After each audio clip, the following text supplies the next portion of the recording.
한번 따라해봅시다. 바벨탑을 쌓는 사람들.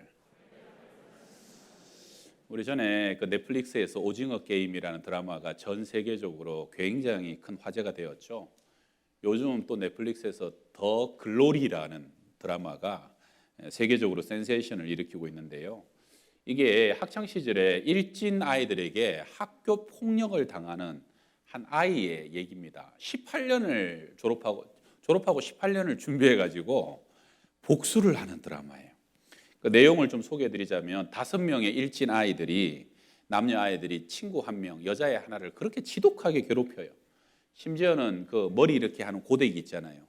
그걸 가져와서 온도를 재보자고 지지는데 그냥 이게 목 아래부터 발끝까지 성한 데가 없을 정도로 온몸을 그렇게 지져서 흉터투성이에요. 여러분, 화상은 힘들거든요. 진물 나죠. 그 사실은 약도 없죠. 얼마나 고통스럽습니까? 거기다가 자살하려고도 시도해보고 경찰에 신고도 하는데 일진 애들이 돈이 많아가지고 경찰도 매수하고 선생님도 매수해가지고 갔다가 또 다 풀려나요. 그리고 난 뒤는 또 강당에다 아이를 불러다가 또 온갖 몹쓸 짓을 시키는데 괴롭힘 당한 아이가 물어요. 대체 나한테 왜 이러는 거냐고. 걔들이 뭐라 대답하냐면, 나는 이래도 아무 일 없고 너는 그래도 아무 일 없잖아. 왜냐하면 너는 사회적 약자고 우리는 힘 있고 빽 있고 돈 있는 사람들이기 때문에 우리는 이렇게 지내도 되는 거야. 그런 얘기를 버젓이 하는 거예요. 엄마에게도 버림받은 그 아이는 결국은 자퇴를 합니다. 그리고 18년간 복수를 준비해서 드디어 복수를 시작하는 게 이 드라마의 주된 내용인데, 이제 극중인물로 송혜교가 나오죠. 근데 이 드라마의 제목이 더 글로리입니다. 영광이란 뜻이에요. 왜 영광일까? 극중에 이 애들이 얘기하는 장면 중에 자기 꿈을 얘기하는 장면이 있어요. 걔들 꿈이 뭐냐? 아버지 재산 물려받는 거. 그리고 아버지 골프장 물려받아가지고 그냥 그걸 떵떵거리고 누리고 사는 거예요. 심지어 한 아이는 뭐라고 그러냐면 자기는 성공할 필요도 없대요. 그냥 적당히 고급진 직업을 가지고 성공한 니들 같은 아이들을 부리면서 살면 되는 게 그게 내 인생이라고. 이미 그러한 힘, 돈, 자리 집안에서 다 확보되어 있으니까 나는 그렇게만 살아가면 된다는 거죠. 그러니까 그 아이들에게 있어서 인생의 영광은 뭐예요? 그냥 위세를 떨고 돈 자랑을 하고 없는 아이들 짓밟히고 괴롭히고 그러면서 깔깔깔깔 웃고 나는 이래도 되는 사람이야, 나는 이런 사람이야, 이렇게 자신을 과시하면서 사는 것이 그 아이들의 영광인 거예요. 또 재밌는 거는 그 일진 5명 속에도 상대적으로 조금 돈이 없고 조금 약한 애들이 있어요. 걔들은 같이 놀다가도 돌아서면 막 자기들이 또 구박을 받으니까 막 증오하고 그 친구들 또 욕을 해요. 그러면서도 그 아이들의 꿈도 뭐하냐면 나도 빨리 저런 돈을 벌고 저런 자리에 서서 나도 저 아이들처럼 떵떵거리고 또 다른 사람들을 밟고 올라서 가지고 나를 자랑하면서 사는 게 그 아이들의 또 꿈이고 그 아이들의 영광인 거죠. 상대야 폭력으로 심지어 막 어떤 아이가 자살을 하고 죽고 영혼이 파괴됐는데도 눈 하나 깜짝하지 않습니다. 두려워하는 것이 아무것도 없어요. 내가 이미 가진 돈과 힘과 빽이면 능력이면 하나님도 두렵지 않다는 거예요. 그리고 또 그 드라마에서 또 재밌는 게 뭐냐면 이 5명이 서로의 필요해 가지고 그 우정이 20년이나 지속이 돼요. 야합하는 거죠. 그런데 이 아이들이 모여서 대화할 때나 나중에 카톡방에서 같이 카톡할 때 보게 되면 다 자기 말만 해요. 같은 한국말을 쓰는데도 내가 하고 싶은 말만, 내가 듣고 싶은 말만 하는 거예요. 참 그 수천 년 전에 바벨탑의 타락으로 갔던 사람들의 똑같은 심리와 죄악된 모습이 이 세대의 아이들에게도 저렇게 그대로 드러나는 것을 고발하고 있는 드라마가 아닌가. 바벨탑을 쌓는 사람들, 오늘 3가지로 말씀을 나눕니다. 첫 번째 한번 따라합시다. 하나님과 멀어진 사람들. 가인이 동생 아벨을 죽이고 하나님의 낯을 피하여 도망갔던 곳이 에덴의 동편입니다. 성경에서 동편은 이렇게 하나님과 멀어지는 상징으로 쓰이곤 해요. 가나안 땅을 향하여 12지파가 가면서 하나님이 요단강을 건너서 가나안 땅을 약속의 땅으로 주겠다라고 하나님이 약속하셨죠. 그런데 르우벤과 갓과 므낫세 반지파가 요단강 동쪽의 땅이 보니까 너무 좋아요. 그래서 요단강을 넘어가지 않고 거기에 머물러서 그 3지파는 거기 살아요. 그런데 나중에 12지파 중에 이 3지파가 제일 먼저 역사에서 사라지죠. 오늘 2절에도 보게 되면 이에 그들이 동방으로 옮기다가 신할 평지를 만나 거기 거류하며 동방으로 옮긴다는 것, 점점 더 동쪽으로 간다는 것은 상징적으로 하나님과 멀어지고 더 멀어진다는 거예요. 그래서 신할 평지를 만나게 되죠. 신할 평지는 티그리스와 유프라테스 강 사이에 있는 아주 물이 풍부한 평지입니다. 그것이 나중에 바벨론 문명의 중심지가 되게 되고요. 함의 자손들이죠. 함의 후손, 셈과 야벳의 경건한 자손이 아니라 함의 후손들이 거기서 문명을 이루는데, 함의 아들 구스의 아들 니므롯이라는 영걸이 등장하면서 니므롯의 주도하에 그 바벨탑을 쌓기 시작하게 됩니다. 성도 여러분, 하나님으로부터 멀어지면 결국은 어느 순간에는 그들이 또 다른 나의 바벨탑을 쌓을 수밖에 없는 것이, 그것이 사람이고 인생인 겁니다. 지난주에 제가 인터넷에서 롯을 주제로 하는 한 목사님의 설교를 들었는데, 그 목사님이 환경의 중요성, 우리가 누구를 만나고 어느 곳에 거하고 내 몸이 어느 곳에 머무느냐, 우리 옛말에 그 금묵자흑 있죠. 먹을 가까이 하는 사람은 검어진다. 근주자적, 빨간 물감을 가까이 하게 되면 붉어지고, 또 중국 고사성어에 귤화위지가 있죠. 강남 쪽에 심었던 귤을 강 북쪽에 추운 곳에 심으면 똑같은 종자인데도 탱자가 되어버린다는 것이죠. 여러분, 내가 어느 곳에 속하고 어느 곳에 머무느냐, 내가 누구를 가까이 하고 무엇을 가까이 하느냐, 사람은 환경의 동물이라 절대적으로 그 영향을 받을 수밖에 없다는 겁니다. 여러분, 성경에서 롯을 보세요. 롯은 아브라함과 함께 하나님의 부르심을 받아서 갈대아 우르 바벨론을 떠나가지고 하나님의 백성으로 부름받았던 사람이에요. 근데 어느 순간 아브라함과 결별합니다. 성경에 보게 되면 양떼가 너무 많아서 그들은 갈라질 수밖에 없었다고 표현하지만, 사실은 롯은요, 이미 소돔이 가까워지면서 마음이 계속 소돔에 가 있는 거예요. 그래서 그의 마음이 물질 문명, 세상 문명을 동경하기 시작하는 거예요. 그래서 하나님은 소돔과 롯과 아브라함을 갈라놓습니다. 롯은 갈라지자마자 눈을 들어 소돔 땅을 바라보면서 소돔으로 들어가는데, 처음에는 소돔 중심으로 들어가지 않았어요. 소돔 근처에 살았어요. 그러다가 더 가까이 하면서 소돔 중심에 사는 삶이 되게 됩니다. 참 안타까운 게 뭡니까? 사실 롯은 이미 은혜 받았던 사람이고, 롯은 하나님을 아는 사람이었어요. 그래서 롯은 소돔 안에서 의로운 심령이면서 고통을 받으면서 지내죠. 문제는 뭐냐면, 자기는 자기 믿음을 지켰는데 딸들은 소돔에 완전히 동화돼 버린 거예요. 소돔성에서 사위를 얻습니다. 아내는 소돔성에서 점점 그 문화에 매료됩니다. 나중에 불유황불의 심판이 떨어질 때 아내는 결국은 그 땅에 대한 미련과 집착을 버리지 못하고 뒤돌아봄으로써 소금기둥이 돼버리고, 두 딸은 아버지 손에 의해서 겨우 구원을 받지만 나와서도 소돔 문화가 그들에게 가득하여서 그들은 자기들이 보고 배운 대로 아버지를 술을 먹여서 동침하여서, 그래서 모압과 암몬 아들을 낳잖아요. 이들은 나중에 저주받는 족속의 조상들이 되게 됩니다.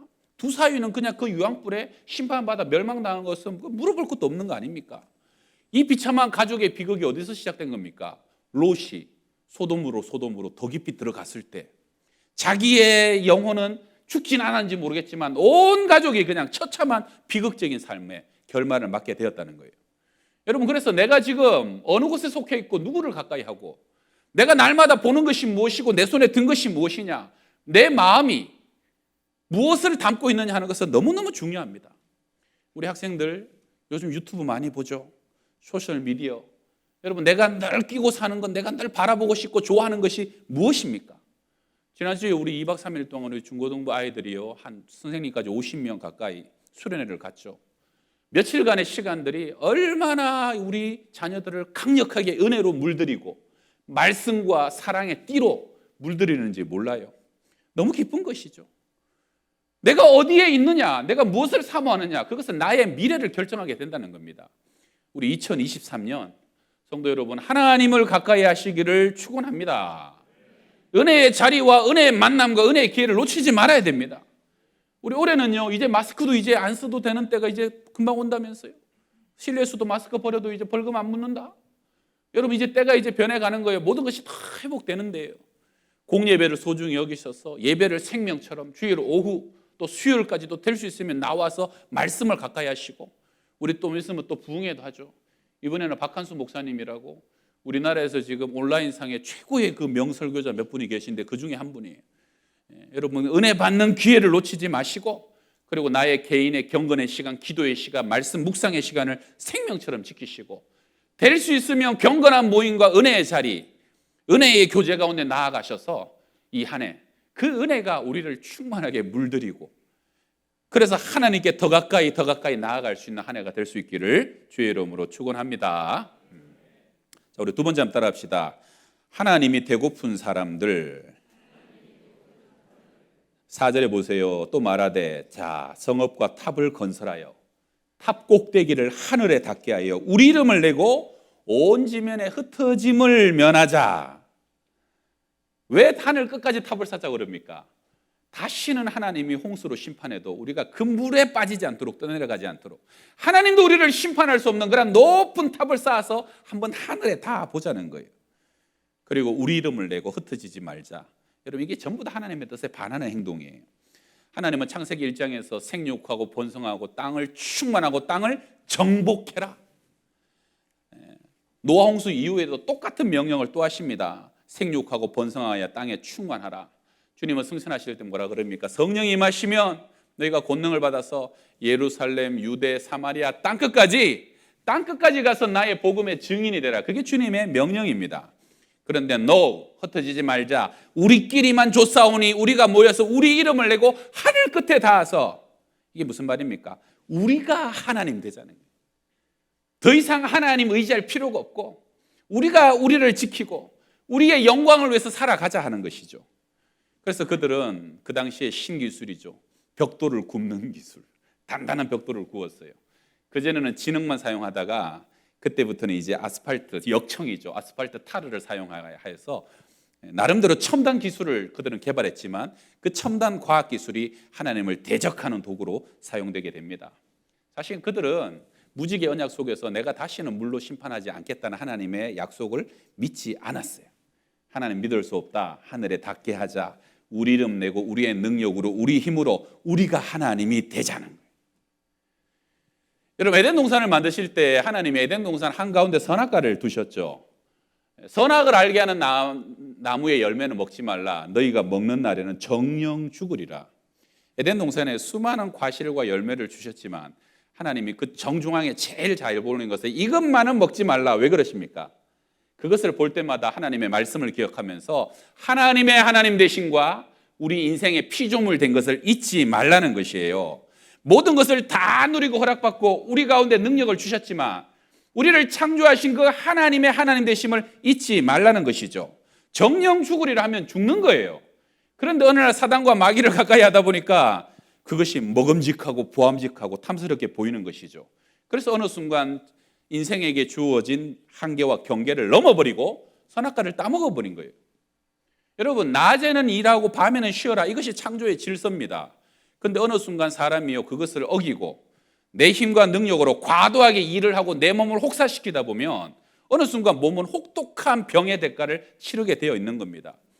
일주일에 하루는 안식하고 하나님을 예배하고 6일간 일하라. 6일 동안만 일해도 하나님은 안식하는 그 하루를 복되게 하여 주셔서 6번의 일을 통해서 충분하게 채워주시고 책임져 주시고 7일 일하는 사람보다 더 넉넉하게 축복하시겠다는 것, 하나님의 약속 아닙니까? 여러분, 6일을 공부하고 하루를 주님께 예배하고 하나님 바라봐도 하나님의 더한 지혜를 주시는 거예요. 열의 9을 가지고 살고 하나를 하나님께 11조로 드린다는 건 뭡니까? 물질의 주인이 하나님이요, 하나님이 9을 갖고 살아도 10보다 더 풍성하게 넘치도록 채우실 분임을 믿는 거예요. 그런데 왜 우리 인생이 갈수록 바쁩니까? 쉬지 못합니까? 멈추지 못합니까? 하나님을 신뢰하지 못하는 거예요. 내 힘으로 달려가지 않으면 도태될 것 같고 뒤처질 것 같고 낙오될 것 같고 더 움켜야지, 더 모아야지, 더 계산해야지, 언제 나누고 베풀고 언제 섬기고 하나님께 드리면 언제 부자가 될 거야. 바보 같은 짓이지. 왜 섬겨? 왜 희생해? 왜 사랑해? 나만 바보 취급당할 텐데. 여러분, 세상은 계속 그렇게 우리를 유혹하는 거예요. 그러나 우리가 하나님을 하나님 됨으로 인정하는 것은 무엇입니까? 저는 시편 127편 말씀, 여호와께서 집을 세우지 아니하시면 세우는 자의 수고가 헛되고 여호와께서 성을 지키지 아니하시면 파수꾼의 경성함이 허사로다. 너희가 일찍 일어나고 늦게 누우며 수고의 떡을 먹음이 헛되도다. 우리 오늘 사랑하는 학생들, 우리 성도님들, 하나님이 세워주셔야 세워지는 것을 믿으시길 바랍니다. 하나님이 지켜주셔야 지켜지는 거예요. 여러분, 건강 내가 지킬 수 있어요? 자녀들 앞길 내가 지킬 수 있어요? 여러분, 내 재산, 내 물질 내가 지킬 수 있어요? 못 지킵니다. 내 수명 내가 마음대로 합니까? 하나님이 지키시고 보호해 주셔야 지켜주시는 거고, 하나님이 열어주셔야 열리는 거예요. 하나님이 풀어주셔야 풀리는 거예요. 너희가 일찍 일어나고 늦게 먹고 수고의 떡을 아무리 열심히 부지런히 살아봐야 하나님이 허락하지 않으면 헛되다는 거예요. 우리 인생의 승패는 어디 있습니까? 하나님께 인정받고 하나님께 칭찬받는 거예요. 하나님을 기쁘시게 하면 어리석게 보이고 미련하게 보이고 아둔하게 보여도 마침내 성공하는 인생이고 열리는 인생이고 하나님이 존귀 높여주는 인생 되는 것을 믿으시길 바랍니다. 요셉 보세요. 옥에 갇혀도 종살이 해도요, 요셉이 여호와와 함께 하심으로 그것이 형통이다. 하나님 함께 하시면요 형통합니다. 반드시 하나님이 나를 향한 뜻이 이루어지고 만민의 생명을 구원하는 하나님의 비전과 꿈이 이루어지게 되는 것입니다. 마귀는 오늘도 너의 이름을 내어라, 너의 능력을 보여주고 너의 힘을 과시하고, 세상 사람들 하다 보면 뭐라 그래요? 내가 누군 줄 알아. 내가 누군 줄 알아. 네가 누군데? 물어봐요. 너가 누군데? 정말 너의 자랑하는 것을 깊이 묵상하고 묵상했을 때 영광이 하나님의 보좌 앞에서도 자랑될 수 있는 영광이냐? 하나님의 보좌 앞에서도 내어놓을 수 있는 자랑이냐? 아무것도 아니에요. 쓰레기 같고 배설물 같은 것을, 그것을 영광이라고 여기는 인생들. 마귀는 지금도 너가 하나님이 되어라라고 유혹하는 것이에요. 여러분, 우리의 호흡이 닿는 날까지 하나님의 하나님 되심을 인정하고 기억하고 하나님이 세우셔야 됩니다. 하나님이 지켜주셔야 됩니다. 이 고백을 잊지 않는 하나님의 사람들 되시기를 축원합니다. 자, 마지막 세 번째 따라 합시다. 혼잡게 된 사람들.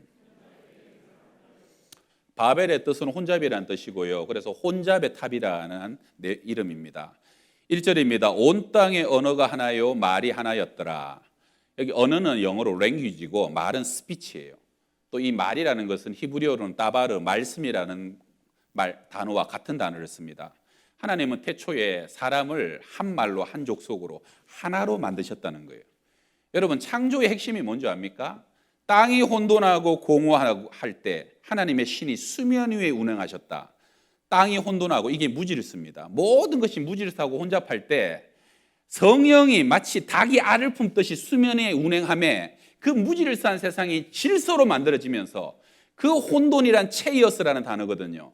그 체이어스 세상이 코스모스, 질서로 변화되는 것이 창조의 근간이라는 거예요. 그래서 하나님이 우리 가운데 임하시면요, 여러분, 모든 무질서가 질서로 새롭게 세워지면서, 우리가 왜 코로나 때문에 이렇게 몇 년간 홍역을 알아요? 생태의 질서, 창조의 질서가 깨어져 버린 것이죠. 여러분, 그 질서가 깨어지면 온 인류는 고통을 당하기 시작하는 겁니다. 타락한 인생들은 하나님의 질서를 혼잡게 만들어 버렸죠. 말이 갈라지고 혼잡게 되었어요. 여러분, 하나님이 그 말을 혼잡게 하신 겁니까? 아닙니다. 이미 혼잡해져 버린 그들의 영적 모습을 말로 드러나게 하시고 보여지게 하신 거예요. 말은 그 사람의 내면과 영혼이 어떠냐를 보여주는 척도입니다. 말은 너무너무 중요해요. 여러분, 유태인들이 교육할 때 유태인들을 그 도서관에 가게 되면 하바루타라고, 그들이 유태인들의 도서관은 조용하지 않아요. 둘이 앉아가지고 얼마나 묻고 답하고 토론하는지 몰라요. 시끌벅적해요. 왜 그들은 그렇게 공부하느냐? 그들은요, 내가 혼자서 읽고 암송하고 외운 것은 완전한 나의 지식이 아니라는 거예요.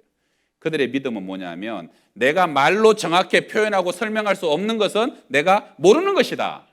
그래서 내가 말로 정확히 얘기하고 표현하는 것만이 내가 온전히 알고 있는 것이라는 거예요. 자, 우리 오늘 학생들, 목사님 숙제 하나 줄게요. 오늘 설교 잘 듣고 있죠? 집에 가서 엄마 아빠한테, 목사님한테 들은 설교 얘기해 줘 봐요. 그때 여러분이 엄마 아빠 앞에 때 진짜 제대로 얘기할 수 있으면 그만큼은 내가 아는 거예요. 그만큼은 내 것이 된 거예요. 우리 성가대 오늘 가셔서 자녀들과 함께, 우리 주보에 매주 아이들 말씀과 제목 올라가 있잖아요. 왜냐하면 같이 얘기해 보라는 거예요. 그래서 그날 그 말씀이 완전히 그 가족의 것이 되는 것. 다른 말로 하면 여러분, 말로 드러나고 말로 표현되어지는 것이 나의 내면의 모습입니다. 유영만과 박영우 씨가 지은 언어를 디자인하라는 책이 있어요. 제가 그 책의 내용이 좋은데 몇 가지만 조금 소개해드리면, 그래서 언격은 인격이고 내 언어 레벨이 내 인생의 레벨이다. 사람의 언어는 물고기의 비늘 같아서 누구와 어울리고 어떤 선택을 해왔는지 언어 속에 보인다. 언어의 한계는 생각의 한계이며 자신의 세계의 한계이다. 아마추어의 언어는 가난하나 프로의 언어는 다양하고 풍성하다. 그래서 인생이 꼬인다면 아무 생각 없이 지금까지 써왔던 언어부터 되돌아보아라. 어떤 사람은 그런 얘기합니다. 내가 말은 이렇게 거칠게 해도 속은 안 그래. 이 말 맞아요, 틀려요? 자기도 속는 거예요. 여러분, 말이 거칠면 그 사람 속도 거친 겁니다. 말이 정갈하면 그 사람 속도 정갈한 것이고요. 말이 고우면 사람의 속도 고운 거예요. 여러분, 말이 복잡한 사람, 그 사람 생각과 내면이 복잡한 사람이에요. 말에 항상 가시가 있어서 찔러요. 그 사람의 내면은 상처로 상처로 그 내면이 뜯겨졌을 가능성이 많은 사람이에요. 말의 질서가 없으면 내면의 질서도 없고 지금 내면이 뒤죽박죽이 된 사람이에요. 바벨탑 사건 이후로 혼잡게 된 사람들에게서 나타나는 가장 특징은요, 사람과 사람이 소통이 되지 않고 공감이 되지 않는 거예요. 이제 전혀 말이 통하지 않는 세대가 돼버린 거죠. 여러분, 총신대 학장을 지내셨고 충영교회 담임을 지내셨던 신성종 목사님이 지옥을 보고 와서 천국과 지옥에 관한 책을 펴냈거든요. 저는 그 책을 읽으면서 지옥의 특징 중에 제가 제일 기억에 남는 게 뭐냐면, 지옥은 수많은 사람이 고통으로 소리를 지르는데 옆에 있던 누구도 한 사람도 그 사람의 소리를 이해하지 못하고 공감하지 못해요. 100명의 자기만의 말을 하고 10,000명이 만 개의 자기만의 말을 하다 보니까 누구와도 소통과 공감과 대화할 수 없는 것이, 그게 지옥의 고통이고 형벌이더라는 거예요. 여러분, 생각만 해도 끔찍하지 않아요? 특별히 하루에 몇만 마디 말해야 되는 우리 여자분들, 지옥에 가면 누구도 한마디도 내 말을 못 알아듣는다는 거, 정말로 끔찍하지 않아요? 오늘 7절에 그들이 서로 알아듣지 못하게 하자는 거예요. 여러분, 이것이 언어가 다른 사람에게서만 나타나는 특징입니까? 같은 언어를 쓰고 같은 한국말을 쓰는 사람들에게도 나타납니다. 부부가 말이 통하지 않아요. 아무리 아내가 아프다고 소리를 지르고 고통당하고 눈물을 흘려도 남편이 와닿지 않고 남편이 공감하지 않는 거예요. 그것은 소통되지 않는 거예요. 불통인 거예요. 부모와 자녀가 말이 통하지 않는 것이에요. 세대 간이 점점 멀어지고 우리 아이들의 언어를 어른들이 알아들을 수가 없는 거죠. 지역 간의 불통이 오고도 심지어는 친구끼리도, 동료끼리도, 형제끼리도 더 이상 말을 알아들을 수 없는 거, 그게 뭡니까? 그것이 하나님과 멀어진 인생, 내 안으로 나만의 바벨탑을 쌓아가는 사람들의 특징적으로 나타나는 것이죠. 사실상 소통하고자 하는 의지가 없는 겁니다. 모든 것이 내 중심, 내 필요, 나의 유익만 있으면 끝나는 거예요. 더 이상 다른 사람을 내 안에 모셔드리고 환대하고 받아들일 이유가 없는 거예요. 우리 옛날에는 문을 열어놓고 누구든지 어서 오너라 그러면 어서 오십시오 하고 환대하고 그들을 영접했는데, 지금은 문 안 열어줍니다. 지금은요, 적대만 가르칩니다. 그러므로써 내 욕심, 내 필요만 만족하면 되는 거예요. 선생님들은 아이들이 학교에 가면 유리가 안에 갇힌 아이들 같다는 거예요. 더 이상 옆에 앉은 짝꿍에게도 앞뒤 아이들 관심이 없어요. 나의 성을 쌓고 내 이름을 내고 내 왕국을 만들어가는 거예요. 그럼 결국 어떻게 됩니까? 나중에는요, 모두가 고통받습니다. 아무도 내 마음을 몰라주고 소통하지 못합니다. 결국은 점점 죄의 쾌락을 쫓아가게 되고요, 점점 더 고립되고 외로워지고 미쳐가는 세상이 계속적으로 악순환으로 반복되게 될 수밖에 없다는 것이죠. 여러분, 마지막으로 이 회복의 방법이 뭡니까? 오늘 우리가 읽었던 신약의 마가 다락방에 오순절을 날 성령님이 임하시니까요, 여러분, 그 베드로가 설교할 때 16개국에 몰려들었던 수많은 사람들이 뭐라 그럽니까? 성령 안에서 귀가 열리는 거예요. 우리 각국, 우리 나라의 말로 우리의 모국어로 들리는 것이 어찌미냐? 성령은 여러분 소통하게 하는 영이고 회복되게 하는 영입니다. 성령은 혼잡하고 갈라졌던 영혼들을 다시 하나 되게 하여 주시고 한 가족, 한 형제 되게 하시는 영인 것을 믿으시길 바랍니다. 여러분, 성령이 임하면 더 이상 너가 아니라 너와 내가 하나고 가족이고, 어느 순간 나를 위해서 말할 수 없이 탄식하시고 아파하시는 그 성령의 긍휼과 눈물이 너를 위해서 내 눈에서 흐르고 내 마음이 너를 향한 아픔으로 함께 아파하는 역사가 시작되는 거예요. 우리 이번에 중고등학생들 앉아있지만 얘네들이, 제가 전에 제주도 갔다 와고도 그렇고 어제도 그렇고 금요일 밤에 니들 이렇게 모여갖고 막 기도했다며, 그지? 기도했는데요, 다 울었대요. 와, 요즘 중고등학생들, 요즘 중학생들이 공산당도 무서워하는데 수련회 가서 운다는 게 이게 보통 일이 아닌데요. 근데 제가 그 얘기를 들었더니 왜 울었냐? 친구 위해서 기도하고, 우리 같이 기도하는데, 학년별로 기도하고 아이들 손잡고 기도하는데 갑자기 마음이 아프고 울컥하고 하고 눈물이 나고, 그러면서 한 해 두 애들이 울더니 막 다 우는데, 제주도에서 똑같이 그런 얘기 했어요. 아니, 제주도 애들을 언제 봤다고? 그런데 걔네들을 위해서 기도하니까 하나님의 마음에 사랑을 주시고 긍휼을 주시고 은혜를 주시니까, 여러분, 너를 위해서 기도하고 너와 연결되는 게 사실은 내가 사는 길이고요, 성령이 임하면 반드시 소통되게 하고 공감되게 하고 함께 아파하고 함께 기뻐하게 하고, 내가 가진 건 이것만 갖고 기뻐하는 인생이 우리 모두의 기쁨으로 함께 기뻐하면서요, 이제 우리의 기쁨이 커지는 거예요. 내 안에 갇힌 인생이 우주적인 하나님을 만나게 되고 온 땅에 충만한 하나님을 경험하게 되면서 우리의 지경이 날로 넓어지는 것이죠. 복음 들고 세상으로 나아가는 거예요. 여러분, 성령이 하시는 또 다른 일이 뭐래요? 말씀이 들리게 하고 말씀이 믿어지게 하는 거 아닙니까? 예수 그리스도의 십자가의 사건이 나의 사건이 되게 하는 거 아니에요. 성령님 임하시고 말씀이 우리한테 임하게 될 때 우리의 모든 삶이 다 회복되는 겁니다. 초대교회처럼 유무상통하고 더 이상 돈에 매이지 않아요. 세상은 지금 돈이 영광이라고 얘기하지만, 돈이 레벨이라고 얘기하지만 아닙니다. 필요를 따라서 다 나눠주고 나를 비울 수 있는 것, 더 큰 영광이 있으니까. 그리고 모이기를 기뻐하고요, 이제는 하나님의 영광을 노래하고 하나님의 이름을 높이는 것으로 내 삶이 거룩한 하나님의 나라를 위해서 달려가는 인생이 되게 되는 것을 믿으시길 바랍니다. 복음 들고 세상으로 나아갈 수 있는 저와 여러분, 그 기쁨이 충만하시기를 주의 이름으로 축원합니다. 기도하겠습니다.